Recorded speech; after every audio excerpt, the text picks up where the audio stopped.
آدمی اپنے بھائی سے دور بھاگے گا اور اپنی ماں اور اپنے باپ سے اور اپنی بیوی اور اپنے بیٹوں سے بھی۔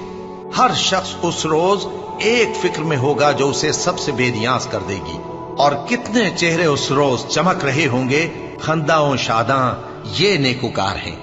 اور اس روز کتنے چہرے ایسے ہوں گے جن پر گرد پڑ رہی ہوگی اور ان پر سیاہی چڑھ رہی ہوگی، یہی لوگ ہوں گے انکار کرنے والے بد کردار۔ بھلا تم کو ڈھانپ لینے والی یعنی قیامت کا حال معلوم ہوا ہے؟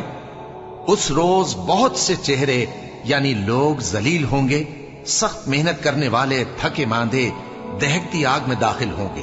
ان کو ایک کھولتے ہوئے چشمے کا پانی پلایا جائے گا، ایک سخت خاردار جھاڑی کے سوا ان کے لیے کوئی کھانا نہیں ہوگا جو نہ مفید غذا بنے اور نہ بھوک میں کچھ کام آئے۔ پھر جب وہ بہت بڑی آفت آئے گی، اس دن انسان جو محنت وہ